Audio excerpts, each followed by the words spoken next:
Hello and welcome. I'm Dan Batista, the Executive Director of the Institute for Citizen-Centered Service. Welcome. Thanks for joining us today for our special webinar with our guest speaker, James Stewart from Public Digital. In a moment, I'm going to ask Natasha Clark, the ICCS President, to formally introduce and welcome James to today's session. Before I turn it over to Natasha, I would like to take care of a few administrative details. First of all, note that we are recording this webinar and it will be available on our YouTube channel, Citizen First, in the next few days. We also encourage you to visit our website, citizenfirst.ca, for more information about the ICCS and other upcoming events. You can also follow us on Twitter at Citizen First. As an MS Teams meeting, please ensure that you mute your microphone. We want to certainly minimize interruptions as much as possible.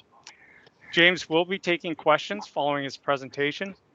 And again, as an MS Teams meeting, we ask that you use the raise hand function located in the bar up top of your Teams screen to ask your question. Please wait until we have called your name at the end of James's presentation. He will try to get to as many questions as possible. So with that, I'm pleased to introduce Natasha, again, our ICCS President, to get today's session started. So over to you, Natasha. Thanks, Dan, and thank you to the team at the ICCS for pulling together this great webinar today.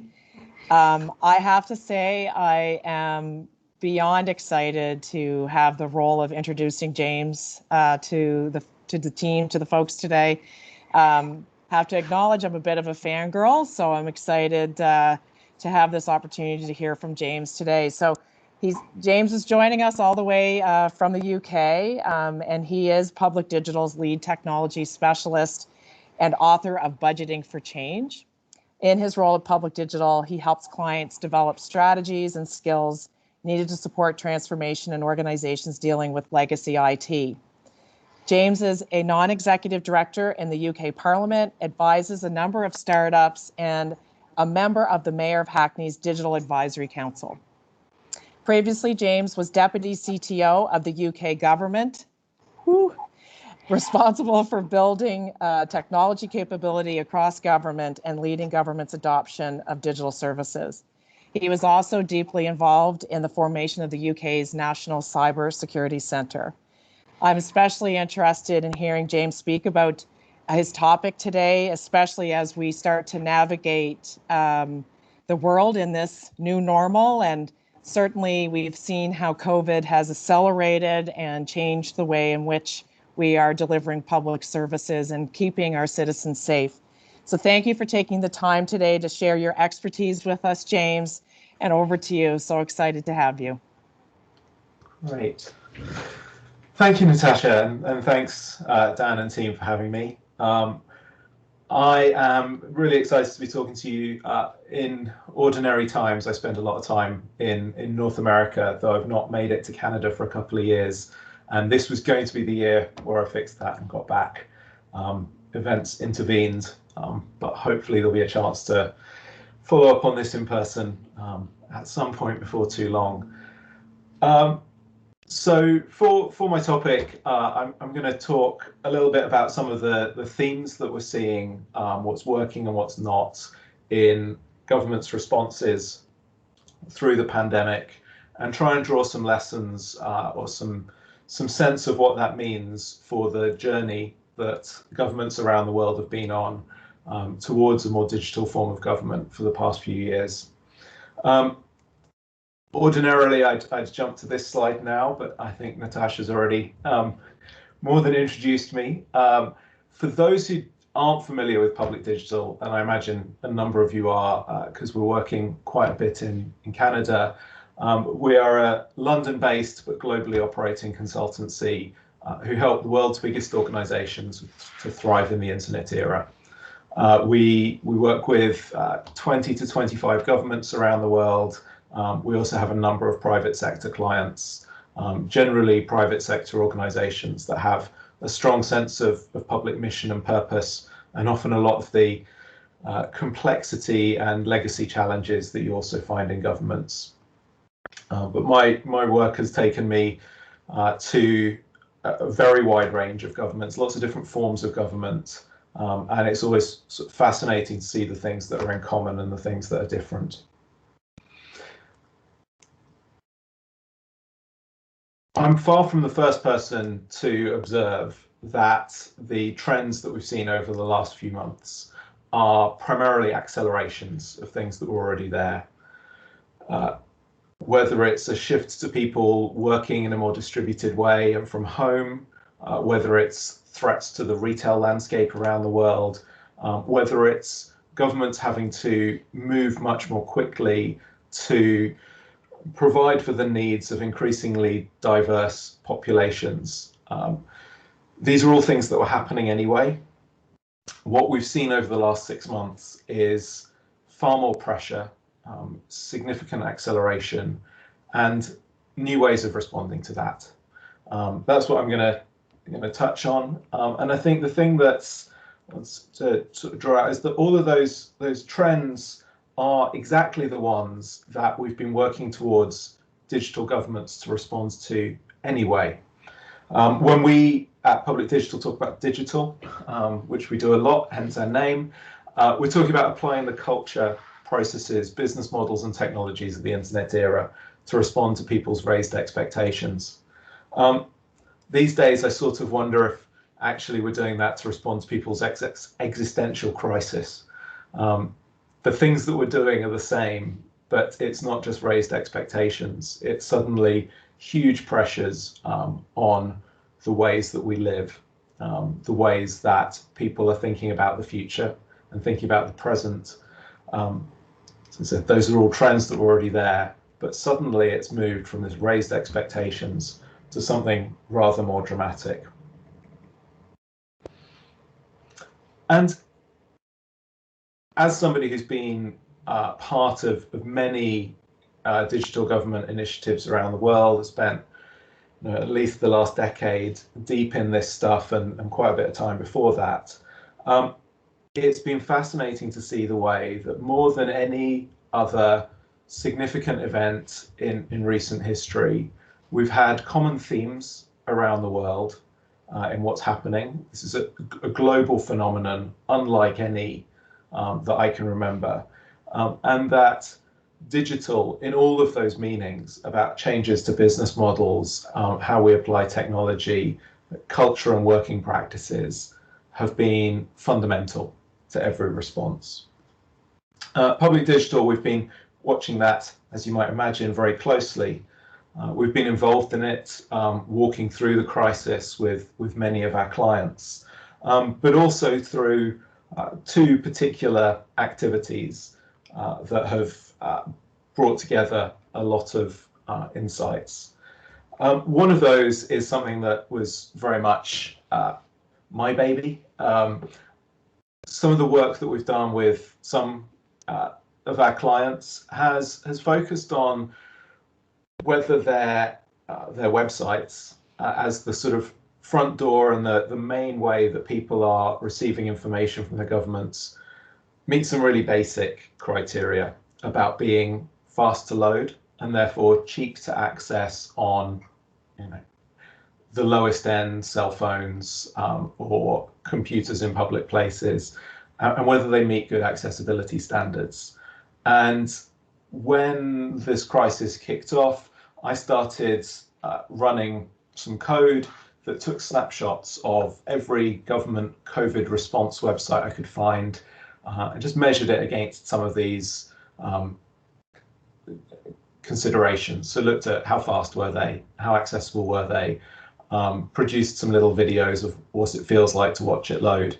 Not particularly sophisticated stuff on my part. I was able to just make use of a load of tools that were already freely available on the internet, but gave a picture of, firstly, that web-based communication was, as we might have expected, fundamental to how people were responding, but gave a lot of sense of where are the governments who are positioned to do that well and are equipped to be very clear in what they're saying, and where are the ones who are struggling. And having been involved in creating Gov UK, I was very pleased to see that came up very well on the score. The team has maintained that over time very well. I also sort of pull it out because I don't want to single in on any other particular government or site. But you could certainly see just some real basics, like can you publish a clear URL that people can go to get the latest information, which say in the UK you could, but at some other ends of the spectrum, just getting that wasn't possible because of the complex content management systems people were using and the cumbersome technology. The other thing that we did to gather some insight was shift the focus of the annual event we run in partnership with the Harvard Kennedy School, which happened a couple of times before, bringing together digital government practitioners from around the world, and put a particular spotlight on how people were responding to the pandemic. It was clearly what the participants needed to get feedback and peer review and support on. A lot of what I'm going to share came out of that event, and I'm particularly indebted to my colleague Claire Bedoui, who documented a lot of it on the Public Digital blog and for GovInsider. So if you want a bit more detail behind what I'm saying, her blog posts are the place to go. But a few of the themes that very quickly jump out about how people have responded and what's worked and what hasn't. Very clearly, governments that had well-established digital teams were in a position to respond that others simply weren't. I've picked out these three because I think they're interesting in how they've reflected publicly on what they've done. So Carrie Bishop, who's the Chief Digital Officer for San Francisco, wrote a blog post recently. It's very good. You should look for it. Talking about how they were ready to respond quickly because of the foundations that they put in place.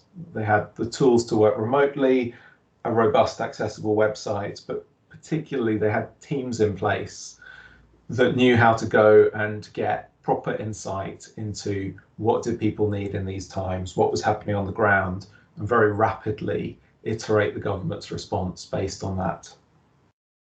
That chimed with something that my former colleague Chris Ferguson said about the UK government's response, saying our digital response was 10 years in the making. We hadn't thought about anything like this when we set up the government digital service, but by putting in teams that focused on user needs, that wrote clear content, that had strong feedback loops, we were laying foundations for what was necessary this year.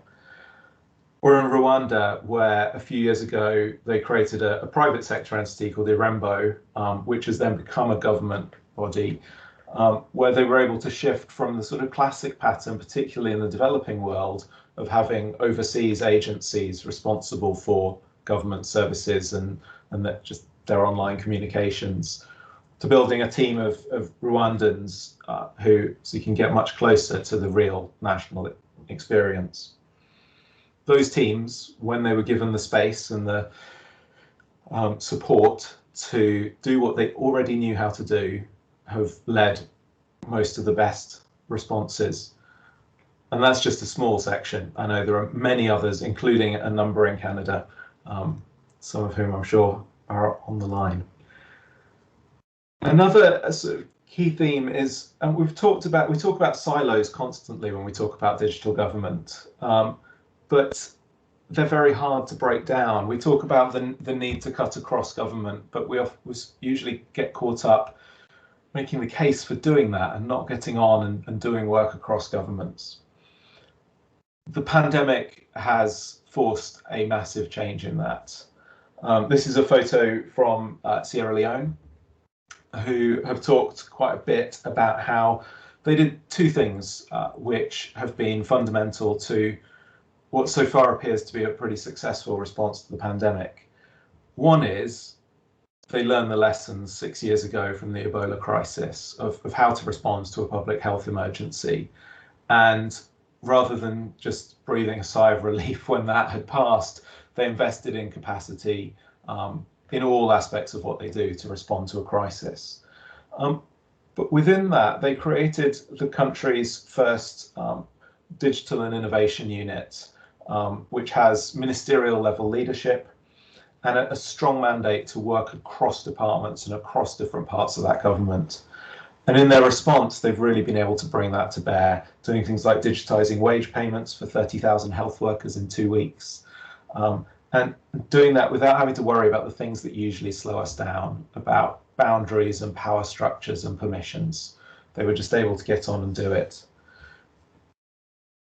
What's allowed that is clear leadership and top-level leadership that isn't caught up or is able to move its focus away from the day-to-day, who's in charge of what. The other thing that successful teams have been able to build on is the work that's happened over the past decade on making common platforms and open source ways of working the norm for digital government teams. So in the UK, we had GovUK Notify, something that, again, we'd never imagined would be needed in this sort of a context, but which has meant that just getting simple messages out to users becomes a case of working out what the right thing to say is, rather than working out how do you connect to the SMS providers? How do we send bulk emails without it becoming spam? That stuff was all taken care of, meaning that the National Health Service in the UK could say at the start of this week, contact everybody about the contact tracing app that they'd launched, scaling up over a weekend, getting tens of thousands of messages out without fear of failure. And I've deliberately stayed away from too many Canadian examples in this presentation because I don't want to particularly put a spotlight in one place or another. But one that I thought was worth mentioning is the work that's happened across provinces and in collaboration with the UK National Health Service to make use of the fact that there's open source code for things like self-assessment tools for people's symptoms, to reuse that and localize it. Teams have been able to make use of these connections that have been built up over time to move at pace. And then to bring one more positive example from the UK, the teams that have been successful have made use of that, the fact that they've got platforms and open source available, that they're established ways of working that can adapt to crisis situation, to set themselves up to iterate quickly and to be comfortable doing that. So when you look at what happened on gov.uk in the first few weeks of the crisis, you started with a simple page that fit an existing gov.uk format. Very quickly, it was clear it needed more attention and needed to be simplified down. The team was able to do that. And then as the visual language of the government's response took shape, they were able to iterate the design rapidly so that it was consistent with what was being seen on printed posters, on the television, in all of the government's communication channels. The crucial part of that is that ability to iterate and confidence iterating meant that they didn't have to wait for all of that, the rest of those channels to be ready, for that design language to be finalized and seen by the people who needed to see it. They could put something up quickly, they could change it. But the basics and the design principles were there, that they knew that what they did wouldn't be confusing to people. So that's a few sort of positive attributes and positive parts of responses that we've seen. The digital teams, the ability to work across boundaries and break down silos, having platforms and open source components in place, and being confident iterating in public.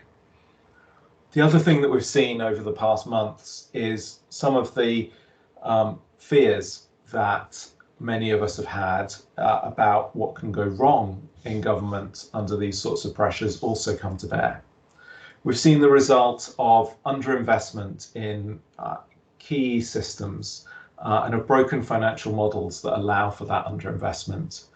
Here I draw out the example of California's unemployment system. Now, I don't want to draw attention to California and say that they're unique in having this system fail, but what they've seen is that at a time of massive job losses, the system that they had in place, both the technical and the sort of administrative system, simply couldn't keep up with the new demand for unemployment support.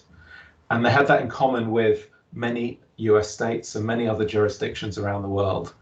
I picked California to talk about because they've done something great, which is that they had an expert team dig into what was going wrong and publish in the open a report that doesn't hold back, that shows how the management systems behind that service weren't measuring the right things and weren't investing in the right areas, how decades of accumulated technology led to a very brittle system. What we're seeing in that is that the conversations that many of us have had for a long time about the accumulating risk with not just legacy technology, but the financial and management models that allow for it are coming to pass. We're seeing them not just be hypothetical risks, but reality that impinges on government's ability to support its most vulnerable citizens. And to go back to a UK example, we're also seeing, in some cases, incredible work happening based on drawing together different governments' data in different ways, but also the result of inadequate data infrastructure and inconsistent leadership. So the scandal of the week for us has been that details of who had been tested and therefore whose contacts needed to be traced were being extracted from a variety of systems and put together in Excel spreadsheets.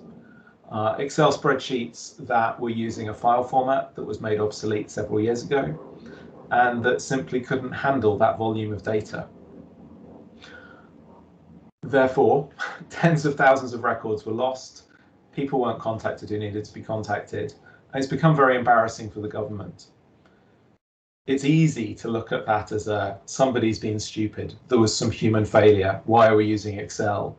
But really, it shows how much of our government systems are still made up of people copying data around the place, using the best tools that they have available to them, inadequate tools, and often a revolving door of leadership that doesn't recognize the need to invest, doesn't look for these kinds of latent risks and work on improving them. Now, all of the themes that I've just talked about, teams, legacy technology, inadequate financial models, are themes that I've talked about, and I suspect many of you have talked about and been in sessions about for some time. What we again see is that acceleration and things brought to a head in a way that they never have been. Through that, we've seen many incredible responses and teams working all out to deliver things that show that governments can work differently. That at their best, governments can deliver fast and they can deliver well. But to do that needs extraordinary effort. And it's not something I'd bring out in one of those case studies, and it's not something we're likely to talk about very much in public. But working with teams around the world, I am constantly reminded of just how hard so many people are working, just what extraordinary levels of energy are going in and how unsustainable that is. That's a thing that we need to focus on and that I'll come back to. But through that extraordinary effort, I think we're at a unique moment. See, for years, as well as talking about all these issues, many of us have spent a lot of time feeling like in order to get the investment and the change that's necessary to help governments adapt to the internet era, we need to do a lot of work to paint a picture of what the future could be, of what services could look like if only we were to embrace internet era ways of working, of where we could take cost out of government, how we could generate value in a wider economy and for society. I think where we found ourselves is at a moment where the case for digital government's never been clearer. And it's not those things. We have our case study, our poignant example of how what digital government is not about the shiny new services. it is about removing friction for people, and it's about making services better. But fundamentally, it's about the capacity to continually deliver for our citizens that the internet era, ways of working, technologies, processes, and models allow. And so our conversation can start to shift from here's the case, here are the shiny new services you can have, to here are the reforms that we need to make so that our new normal continues doing what we're doing, but without the unsustainability. And in saying that, I'm very conscious of the challenge coming from people like my friend and former colleague Richard Pope, who this week was that last week now, was talking about the risks in a narrative that says that what we've done over the last few months is a model for the future.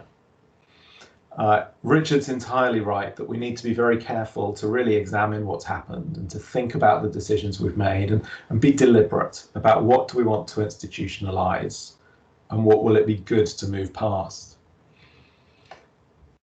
As I was thinking about that, I was thinking about the real risk that what we do, just at the point where the world is waking up to the fact that the mantra of companies like Facebook to move fast and break things has done immense damage to our world, that we don't just adopt that in government while trying to rid the private sector of it. We need to be open and honest about successes, failures, and the shortcuts that we've taken in this period so that we can shift to making a case for the right reform and investment for our next phase. And I think about that as I think about another extract from one of Claire's blog posts about the Harvard event, which talked about how in Togo they were able to make use of a number of databases of citizens' identity to join things up, to make sure that people could get services quickly. In the moment, that was undoubtedly the right thing to do. And in that cultural context, maybe people are okay with the privacy related decisions that have been implicitly made as part of that. But in other contexts, we're doing similar things. We're repurposing data for reasons that we didn't initially collect it. We're making rapid decisions about balances around how we fund, how we join things together, who's responsible, that we need to be careful not to institutionalize without careful examination. That said, there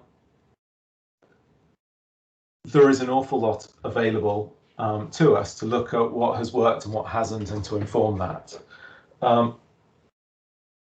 I continue to be really interested in models like these dashboards, and I feel like the next phase for me in doing work on them might be around looking at where have people been able to maintain their focus on some of the sort of speed and accessibility and some of those basics while iterating their services. Where have they needed to step into other areas and needed to compromise, and what can we learn from that? Or we've got a lot more storytelling and data gathering to do to inform our responses. But we can very quickly still see patterns around who's got foundations and skills that have let them move fast and continue staying fast, who has genuinely iterated over time and who hasn't. There's a lot that we'll be able to use over the coming months to draw attention to the right things and to challenge the wrong things. But to go back to this, the case for digital government has never been clearer. And as I touched on in the examples I gave earlier, I think we see a set of themes that are just reinforced. So digital teams clearly work. These teams that have been able to adapt, that have been able to get on with things and ship services fast, are doing things that we couldn't have imagined even a few years ago. But they've got the right foundations to move. They've been able to cut through a lot of the challenges that our existing operating models, whether that's governance, financial management, leadership, scrutiny, have put in place. For us to sustain what's good about them, we now need to look at where can we reset those operating models to really work around those teams, to build off them and to empower them to ask some of the right questions about what are the consequences of the decisions that we're making.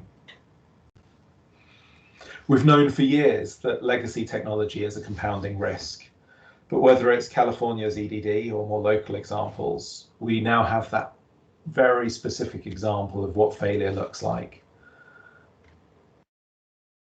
Many governments have been throwing more money at legacy systems and making announcements about that for some time.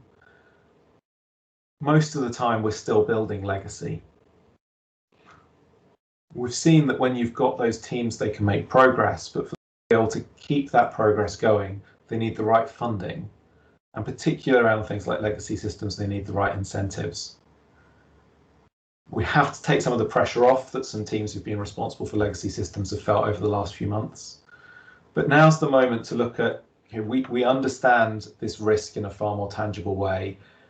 How can we reform the funding and incentives so that the next time this happens, we've not simply exacerbated the problem? We've seen that data infrastructure is missing.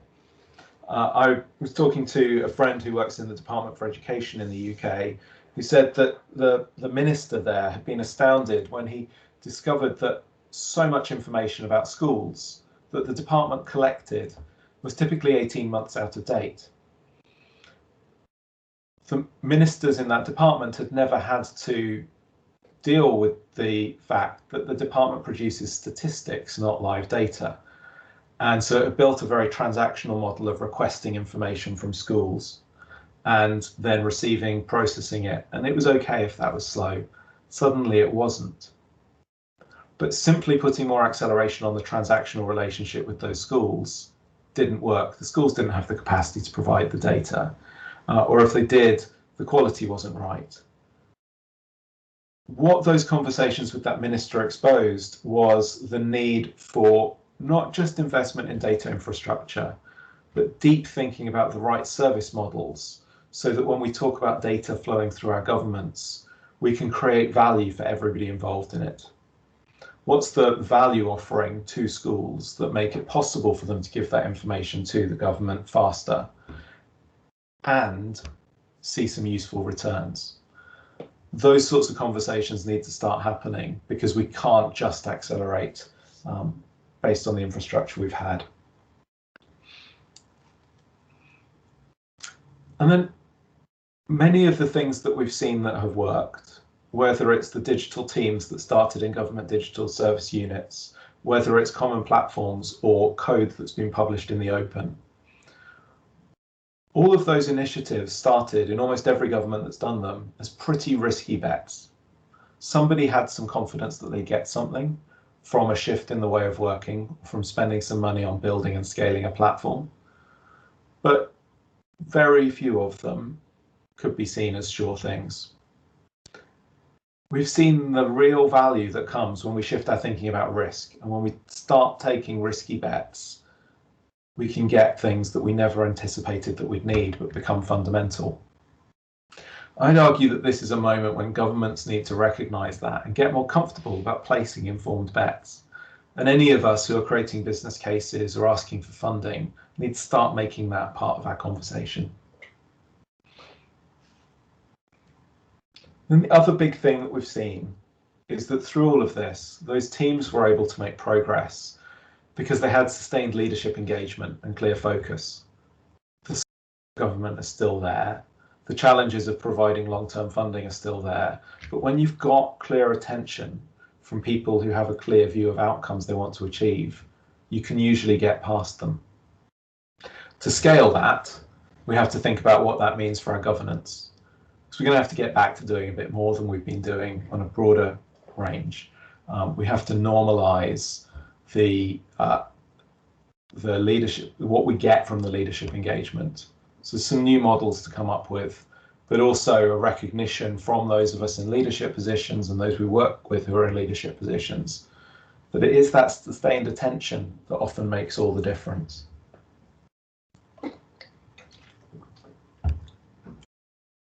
So I kind of come back to the case for digital government has never been clearer. We do have a moment when we can step away from selling the shiny and talking about the reform that government really needs. If you want more of what you've seen over the last few months, more of the best of it and less of the worst, these reforms are necessary, because we don't know what's around the corner. We don't know what's coming next, what the next challenge will be, but we've seen what one huge challenge looks like in a way that none of us can really remember. What so many teams around the world have done over the last few months in rapidly providing absolutely essential services to so many is genuinely extraordinary. The next chapter of digital government has to be, how do we make that ordinary? How do we make it sustainable? And what does government look like when we do that? Thank you.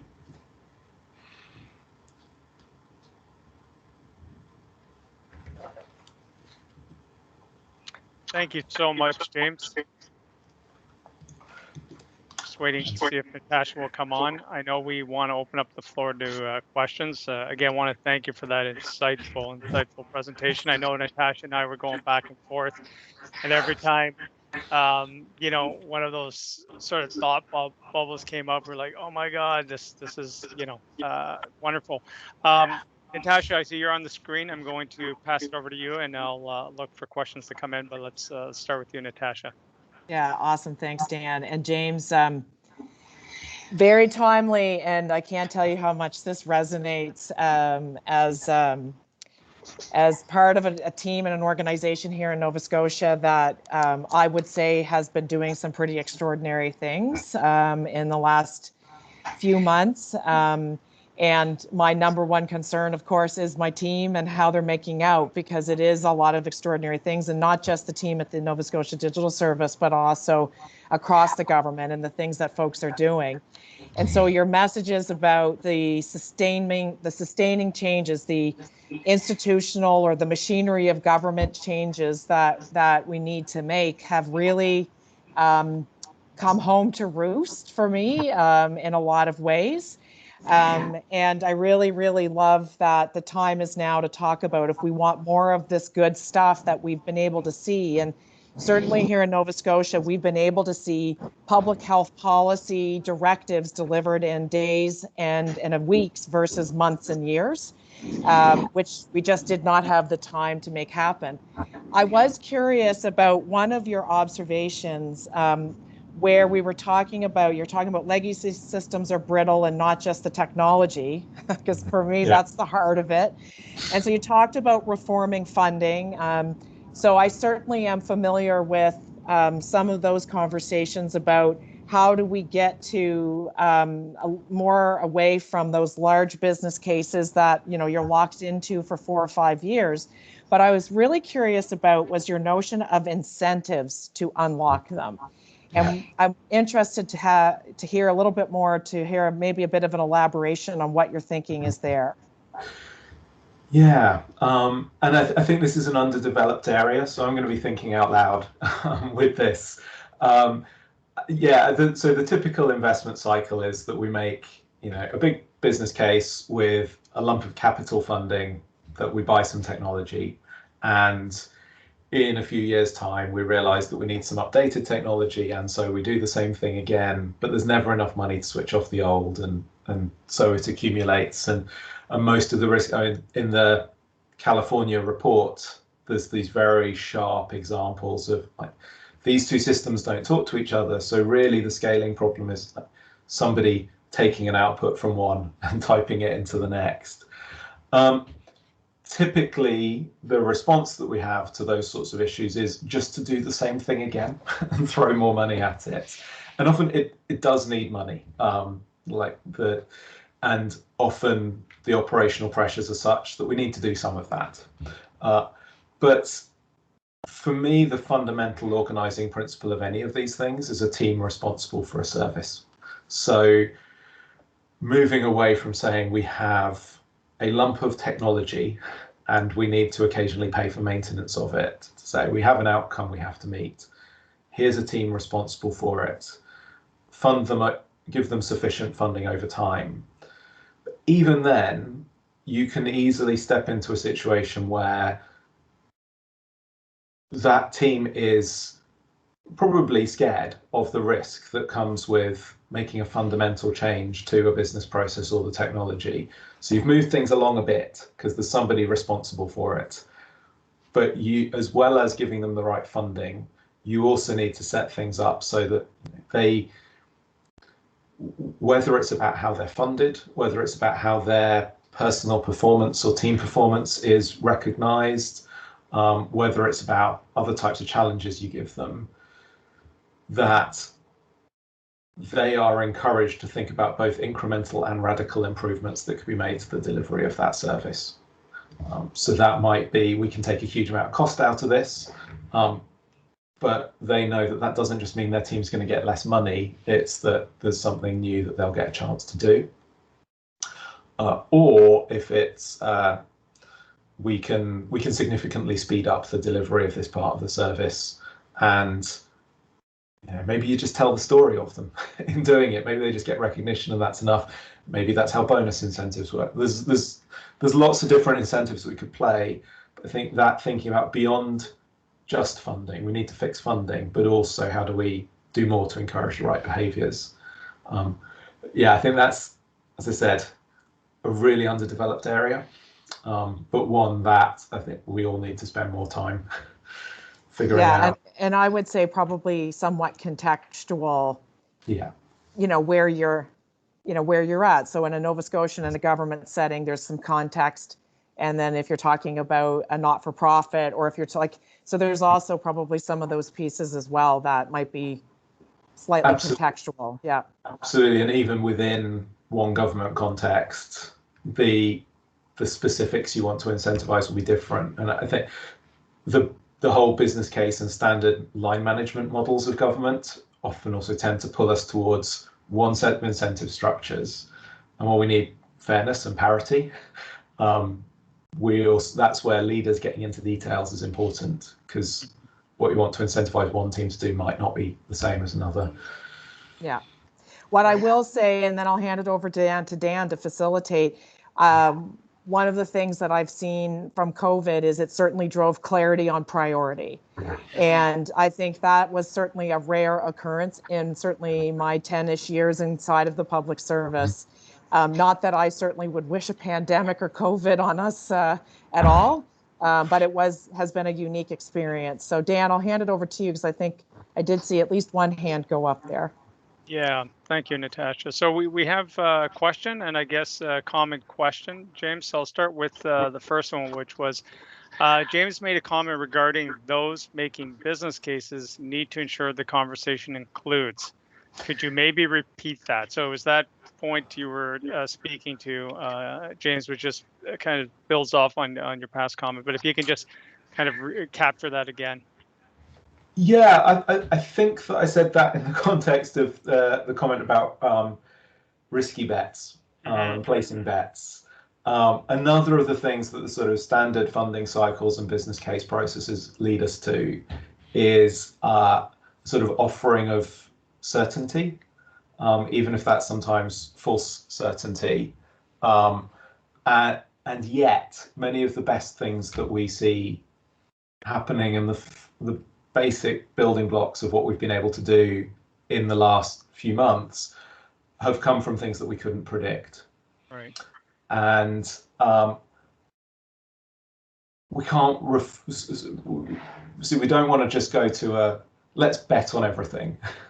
But I think more acceptance that when we're laying out a case for investment, that an experimental approach is important, that we can't necessarily articulate all of the benefits of something that we're doing up front. We just need to do enough so a team can get started and see that in reality. I think there's much more of there's elements of thinking about portfolios of investment rather than kind of monolithic big chunks of money and things. Right. There's a whole separate sort of conversation and talk that could be had there. But I think a starting point is just anybody who's asked to come up with a business case, having some of that framework in mind of what can we really promise and where do we just need to be upfront. We think that this is worth trying. We're going to make a small bet. If that plays out, let's make a bigger bet. Yeah, no, that's an excellent point, and certainly I can dive into that from sort of my years of experience in the federal government. So points well taken, right? I mean, I think there has to be acknowledgement that there is a degree of experimentation, right, and sort of the willingness or the tolerance for that in business cases for sure. A question regarding, I guess, let me read this out to you here. This is from Brent, James. I'm wondering if you are hearing any talk with governments internationally and here in Canada that more digital investment could fuel an economic recovery, basically, right? Digital government can enable better services and believe at lower costs typically. So if you could speak to that, because obviously I think we all agree in the coming months that economic recovery and stimulus, it will eventually move to the forefront for sure. And what role investment in digital government could play in that sense. Yeah, I'm certainly hearing a lot of talk about that, though generally quite vague talk about it. As sort of, there's a hope, and I think most governments are kind of at a point of saying, we need something. We don't know what that's going to be, but we're going to need to cut some government budgets, and we're going to need to stimulate economic growth. Work to be done here. We are definitely hearing sort of on the cost and spending side, people are getting, there's a lot more interest in things like effective spending controls, the start of more conversations about procurement reform that make it easier to buy things in small pieces rather than always leading towards big contracts.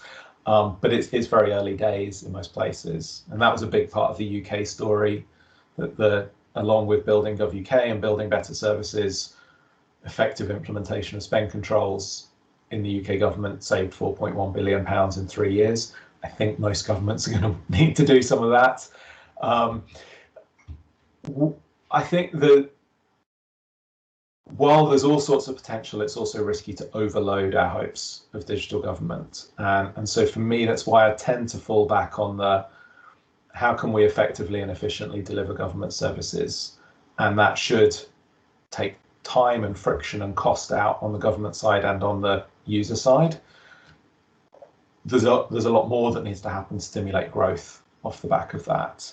But we'll say that where governments have committed to procurement reform and building better digital expertise in-house, that has let them more effectively do things like stimulate their digital SMEs, because they're just in a better position to give that work to companies. And so there's a number of, in the UK, one called Kanos, who were sort of trending nicely but not growing rapidly, suddenly got access to the UK government market.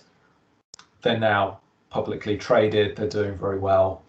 You know, there will be lots more stories like that needed.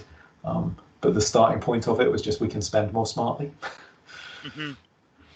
Yeah, excellent point. Thank you for that, James. So we do have a couple of hands up, and we've got some questions here. The first, let's start with Jordan. Jordan, if you could unmute and proceed with your question, that'd be great. Hopefully, there we go. Hi, James. Thanks so much for speaking with us today. You mentioned the importance of international cooperation. I lead the Secretariat for Digital Nations, a group of 10 countries focused on advancing digital government. You probably heard of it as the D5. The UK is a founding member. Canada is the chair this year and hosting the summit virtually in about a month. And the theme is resilience and responsive government. So we'll be uniting our ministers and our senior officials to have discussions on this. And it kind of it's like what you said with how to make this stick, how to make sure these changes are ordinary. Do you have any further thoughts on that? Anything to inspire our discussions? Yeah. All right, yeah. So for Digital Nations thing, my colleague Emma is the best one to talk to, because she was in there right at the start of that. I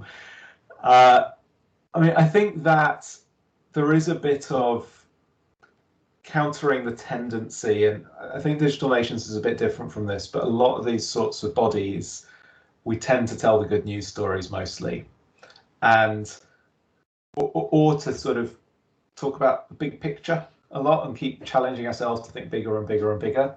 I think that some of what I was saying, which Natasha picked up on, of that, what's the team level experience? it'd be really good for that pretty high-powered group who you bring together to really be hearing some of the sort of on-the-ground team experiences of where's the friction, where are the things that have made it hard. That we stopped them being obstacles because we just had to get through them, but it was still a lot of friction, and that's why people are really tired. Because I think from that come the lessons about what do we need to design into our new operating models and governance structures that reduce that friction.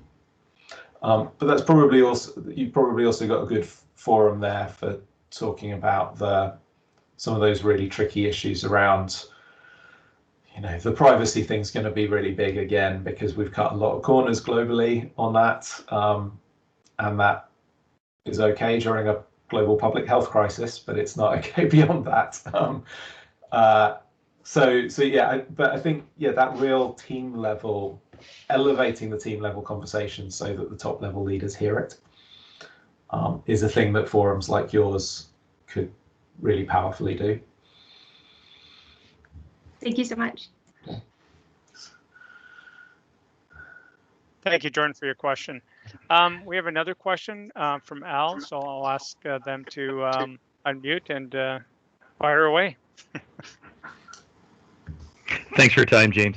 I'm just wondering if you could expand on, you made a comment about resetting the operating models around digital teams. Could you just expand on that?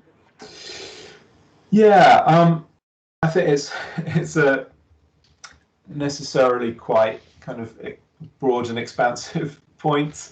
I think what we're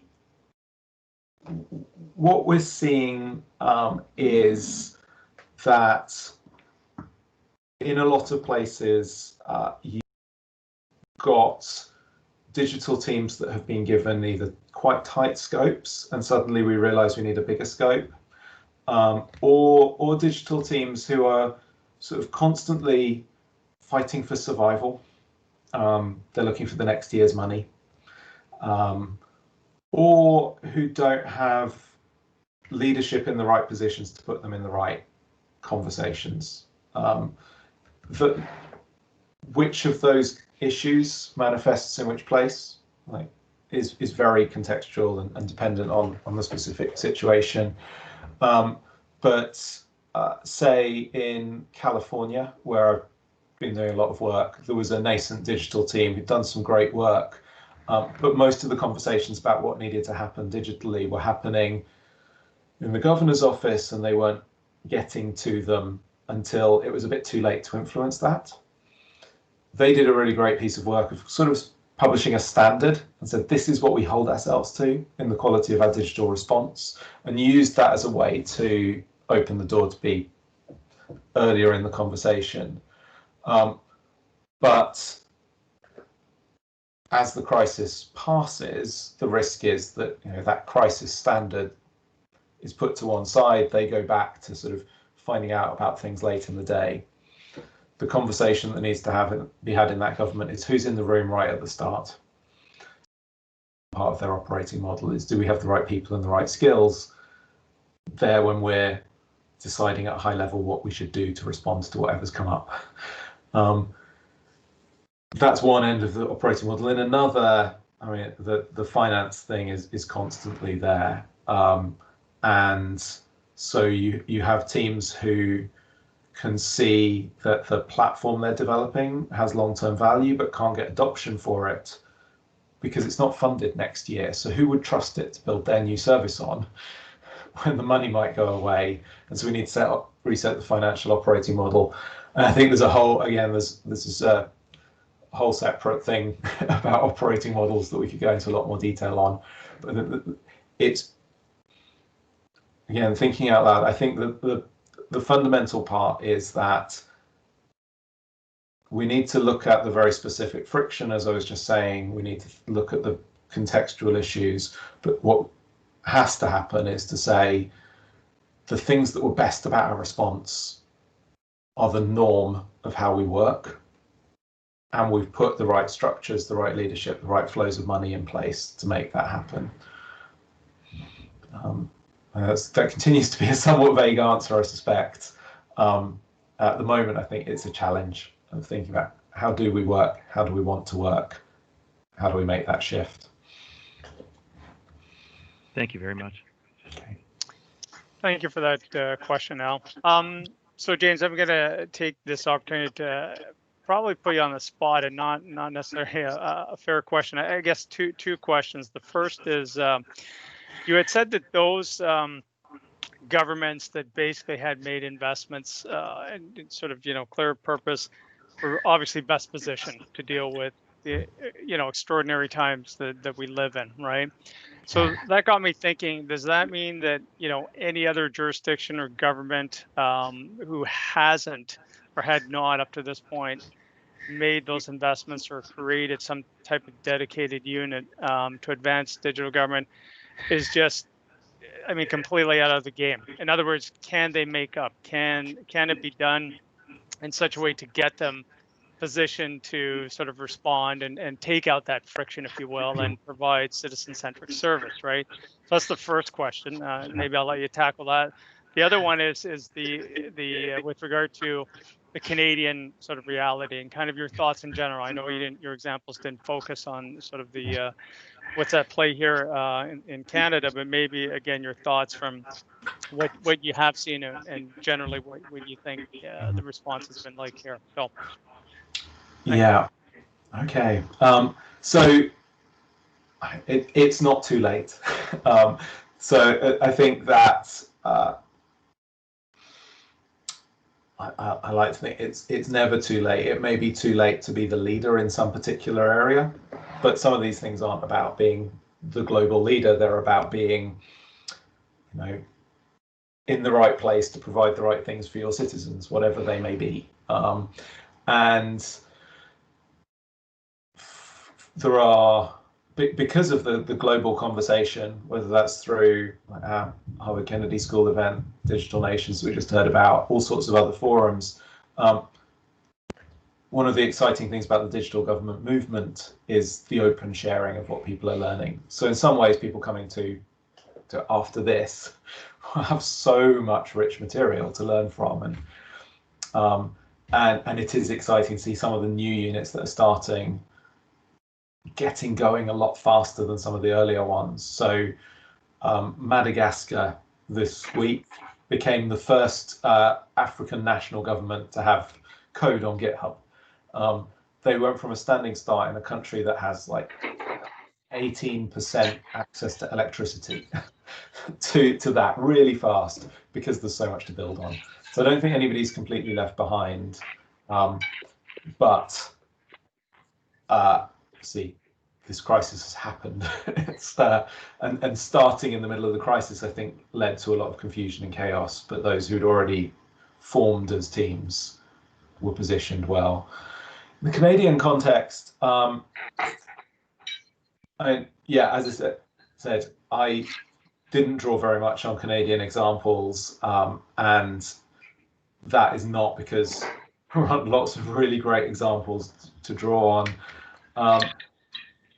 And I think that you've got a particular dynamic going on where a lot of this work is particularly advanced in the provinces. So there's perhaps a kind of coming together of things that build up from provincial collaboration in a different way than what we see in any other country. I think that's really exciting because you've got so many more places to test ideas and to learn what works. And obviously each province is different, but there's a lot in common to be shared. I do think that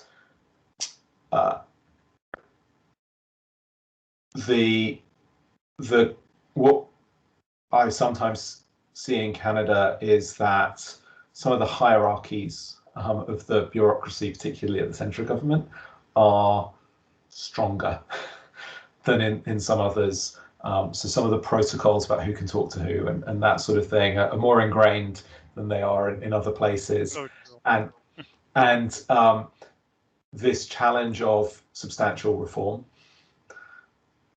will be difficult to push through because of that, because it needs coordinated official and political action It involves taking risks and pushing at funding things that can only be decided at a political level, but which are implemented and shaped and steered at an official level. So I think there's a particular thing there, but if ever there's been a moment to push, it's now. And when I look at things like the recent speech from the throne, there are strong aspirations in that can only be delivered if Canada gets really good at this stuff. Yes. Excellent. So, yeah. Thank you for that, James. Again, extremely insightful. With that, I'm going to ask Natasha to provide some closing words. Again, I can see there she is, smiling away. So Natasha, over to you, and thank you, James. Yeah, thank you. Yeah, so I am smiling away because this is a topic that I'm so pleased to be able to continue to participate in and hear from James. It's invigorating to spend some time thinking about, yes, I know challenges that we have ahead of us, but taking some time out of the day-to-day to be able to reflect and also hear about what you're observing and seeing globally and how much it lands with actually what we're experiencing. So comfort in knowing that you're not alone, knowing though we also have lots of challenges ahead of us.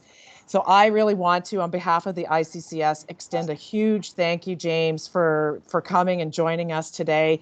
I know I'll be looking forward to sharing this webinar with colleagues. And thank you to everybody that was able to join us today and participate and listen in and ask questions. And as always, thank you so much to the ICCS team.